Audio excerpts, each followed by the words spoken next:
Sheeran crashed this high school's band practice. The 32-year-old singer casually walked in on a group of Tampa, Florida high school students last Friday while they were practicing his hit song, Eyes Closed. But they focused on their playing and didn't stop, even when he put himself right in front of them.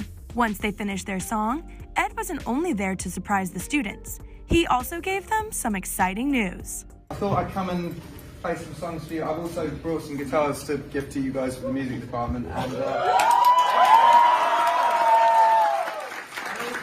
I'm playing a sold-out stadium tomorrow, but I've got tickets for all of you guys to come.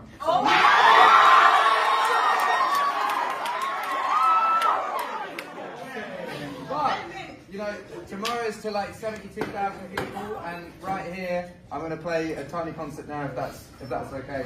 And, The Shape of You singer then went on to play an acoustic version of his hit love song, Perfect, before taking selfies with students, signing their yearbooks, autographing one of the guitars he donated, and even observed some students use the new guitars. Ed's act of kindness comes just a few weeks after a jury found him not liable in a copyright lawsuit accusing him of copying key components of Marvin Gaye's 70s classic, Let's Get It On, in his 2014 hit, Thinking Out Loud. The Bad Habit singer shared a statement about his victory outside the Manhattan Federal Courtroom. Right, good morning, afternoon everyone. Thanks so much for being out here. I'm obviously very happy with the outcome of the case, and it looks like I'm not having to retire from my day job after all. But at the same time, I'm unbelievably frustrated that baseless claims like this are allowed to go to court at all. We've spent the last 8 years talking about 2 songs with dramatically different lyrics, melodies, and 4 chords which are also different and used by songwriters every day all over the world. These chords are common building blocks which were used to create music long before Let's Get It On was written, and will be used to make music long after we are all gone. They are in a songwriter's alphabet, our toolkit, and should be there for all of us to use. No one owns them, or the way they are played, in the same way that nobody owns the colour blue.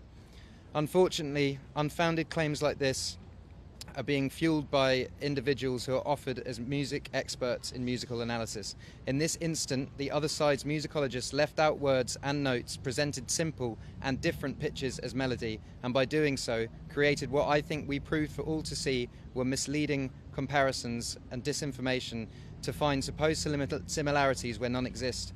And I think we proved for all to see that they tried to manipulate my and Amy's song to try and convince the jury that they had a genuine claim.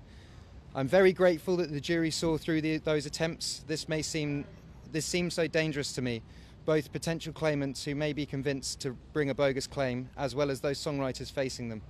It's simply wrong. By stopping this practice, we can also properly support genuine music copyright claims so legitimate claims are rightly heard and resolved.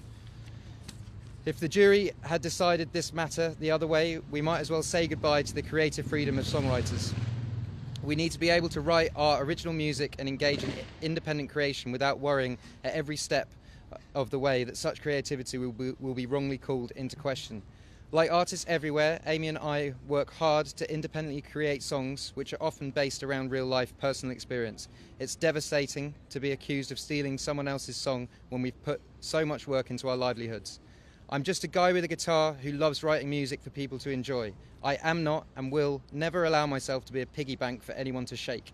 Having to be in New York for this trial has meant that I've missed being with my family at my grandmother's funeral in Ireland, and I will never get that time back. These trials take a significant toll on everyone involved, including Catherine. I want to thank the jury for making the decision that will help protect the creative process of songwriters here in the United States and all around the world. I also want to thank my team, these guys, who've supported me throughout this difficult process, and to all the songwriters, musicians and fans who've reached out with messages of support over the last few weeks. And finally, I would like to thank Amy. Neither of us ever expected that 9 years ago, from our wonderful writing session, that we will be here having to defend our integrity. Amy, I feel so lucky to have you in my life. Thank you.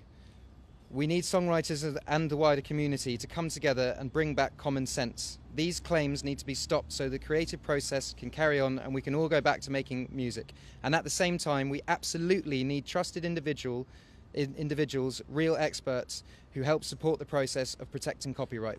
Thank you.